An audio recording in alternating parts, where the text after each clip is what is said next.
Shalom, selamat pagi jemaat Gemindo Nazaret yang dikasihi Tuhan. Kita bertemu kembali dalam acara Embun Pagi.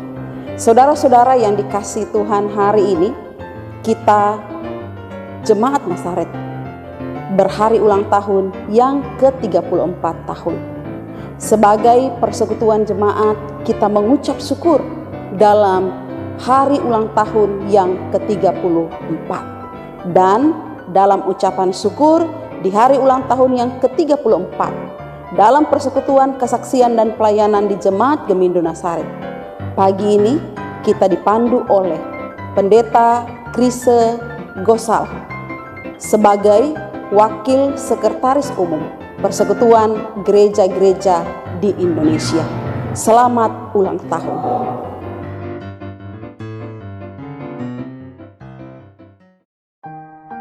Sebelum membaca Alkitab, mari kita berdoa. Selamat pagi ya Tuhan, Yesus yang baik.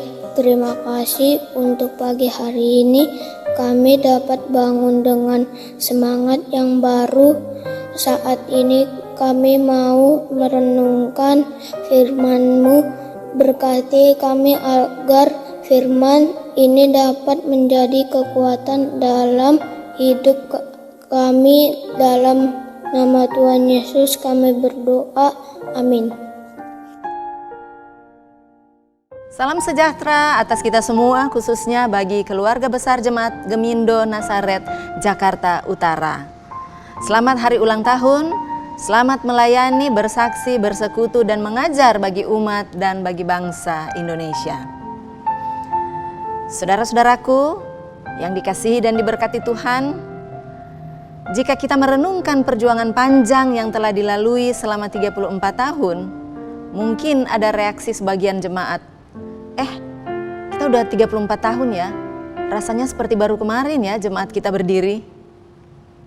Mungkin juga ada yang tanpa reaksi, karena terkadang perayaan hari ulang tahun menjadi selebrasi rutin yang dilaksanakan tahunan dengan agenda yang sudah paten, sehingga tersirat suatu keletihan, kejenuhan yang akhirnya dapat melunturkan misi.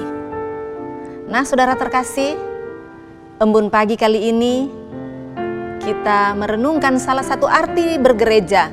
Perenungan Embun Pagi ini saya beri tema bergereja, berarti berani keluar dari zona nyaman. Saya mengajak saudara membaca dari Injil Matius pasal 16 ayatnya yang ke-22. Tetapi Petrus menarik Yesus ke samping dan menegur dia, katanya, "Tuhan, kiranya Allah menjauhkan hal itu. Hal itu sekali-kali takkan menimpa engkau." Demikian pembacaannya. Nah, saudara terkasih, saya share sedikit pengalaman saya saat workshop penyusunan program kira-kira 10 tahun yang lalu. Seorang teman berbisik, "Udah jangan susah-susah rencana programmu itu. Nanti menyita pemikiranmu, makan banyak waktumu, nanti kerepotan sendiri dan seterusnya." Dan karena terpengaruh maka saya langsung memikirkan metode yang aman, program yang tak menyita waktu dan pikiran, tak banyak anggaran, agar saya juga bebas dari tantangan ketika dievaluasi nanti. Saya pun mencari alasan pendukung, agar keputusan kelihatan sedikit lebih masuk akal. Tapi bersamaan dengan itu saya merasa resah, karena program itu adalah hasil pemetaan kebutuhan, sehingga memang sangat prioritas untuk dilaksanakan. Saudara, agaknya godaan untuk selalu berada dalam posisi aman begitu kuat, sehingga terkadang godaan tersebut dapat dengan mudah mengalahkan komitmen. Nah, teks kita yang kita baca tadi dari kitab Injil Matius menggambarkan godaan itu. Godaan untuk menghindari kenyataan akan adanya suatu penderitaan yang akan dialami oleh Yesus, dan dengan demikian juga pasti akan dialami oleh murid-muridnya. Pendapat Petrus yang didasarkan pada kecenderungan pilihan hidup manusia sangat berbeda dengan pilihan Yesus yang didasarkan pada misi Allah.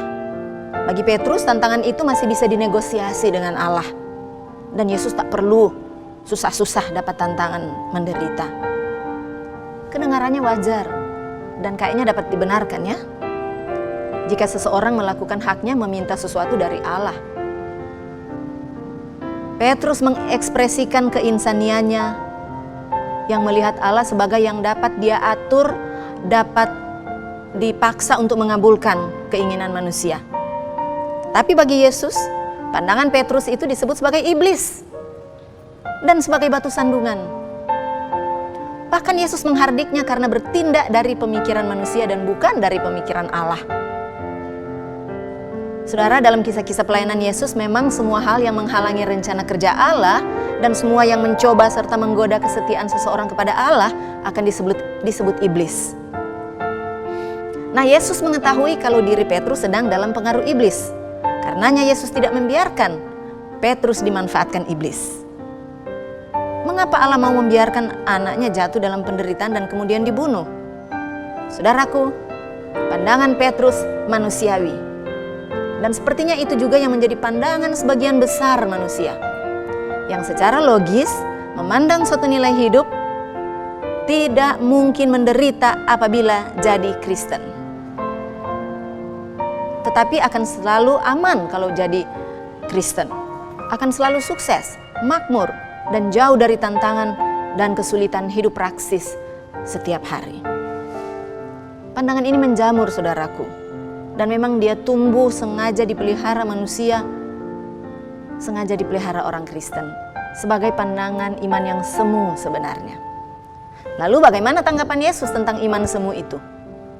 Bagaimana pula sikap Yesus terhadap pilihan hidup manusia yang cenderung menempatkan dirinya pada zona aman?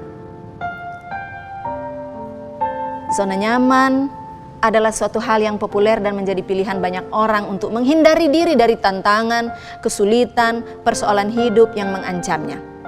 Zona nyaman sekaligus juga sebenarnya adalah tempat pelarian dan persembunyian dari kegalauan hati dan kerumitan hidup. Saudaraku, Yesus dengan tegas menolaknya dengan mengatakan bahwa yang mengikutnya harus memikul salib.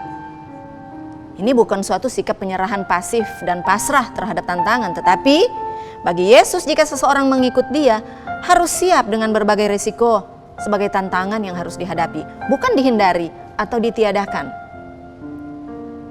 Pada saat harus menghadirkan keadilan, kebenaran, dan belas kasih, menerima tantangan. Tapi saudaraku, kenyataannya pengalaman iman kita berbicara lain. Dengan berani kita memperkenalkan diri sebagai pengikut Yesus, tetapi dengan tidak malu kita juga akan selalu menghindari tantangan untuk berani bertindak, berkata benar, sebab resikonya mengancam jabatan, nama, harga diri, dan semua yang berharga dalam hidup kita. Hanya karena tidak mengambil keputusan dan tindakan yang berisiko demi suatu kebenaran, maka kita lebih memilih tetap dalam zona nyaman. Mau sih mau melakukan kehendak Allah, tapi kalau boleh resikonya sedikit aja, atau tanpa resiko deh sama sekali. Saudaraku, berbagai selebrasi gerejani kita gelar, model-model kebaktian sesuai tuntutan di era digital ini kita eksplor. Dengan cepat ibadah-ibadah jemaat dan kelompok kategorial kita arrange menjadi virtual di masa pandemi COVID-19 yang berkepanjangan ini. Dan hari ini kita merayakan HUT ke-34 yang menurut saya adalah momen untuk meneguhkan kembali komitmen bergereja, yang berarti berani keluar dari zona nyaman. Keluar untuk apa? Keluar untuk menyamankan zona yang lain, di mana begitu banyak orang yang sedang terpuruk sebagai korban ketidakadilan, terpuruk akibat dampak COVID-19 secara langsung maupun efek samping, berdampak kesehatannya maupun perekonomiannya. Banyak yang tak punya sesuatu untuk dimakan karena PHK. Bahkan sampai berdampak pada relasi sosial, yaitu kekerasan dalam berbagai bentuk. Lalu pertanyaannya, di mana kita? Di mana gereja? Saudaraku, menjadi gereja tidak berarti hanya menikmati kenikmatan beragama saja. Sebaliknya, setiap orang yang mau mengikut aku, dia harus menyangkal dirinya, memikul salibnya, dan mengikut aku, kata Yesus. Artinya, gereja tidak hanya inward looking saja, yang hanya melihat dan mencari nyaman di lingkungan internal, tetapi bergerak keluar untuk menghadirkan damai sejahtera Tuhan, agar ternikmati juga oleh setiap manusia, siapapun dia. Menjadi gereja bagi orang lain pasti mengundang banyak risiko yang membawa penderitaan. Tetapi itu bukan berarti bahwa apabila mengikuti Yesus maka akan melulu menderita. Itu adalah sebagai konsekuensi iman dan kita dituntut taat kepadanya. Dan pasti tuntutan tersebut membawa kekhawatiran, kecemasan, dan berbagai keraguan. Nah, saudaraku, jika kita terperosok ke dalam keadaan itu, ingatlah saudaraku akan janji penyertaan Allah dalam Sang Immanuel, yang kelahirannya sebentar lagi kita peringati bersama pada hari Natal.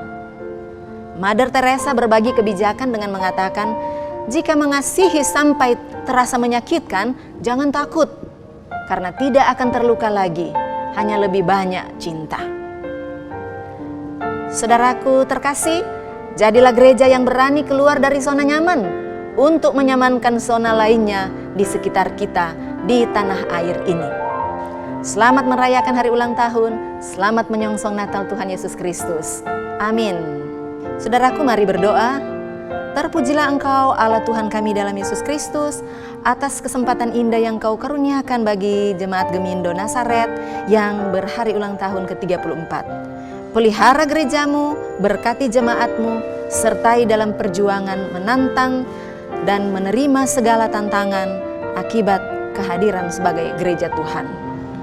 Dalam nama Tuhan Yesus kami berdoa. Amin.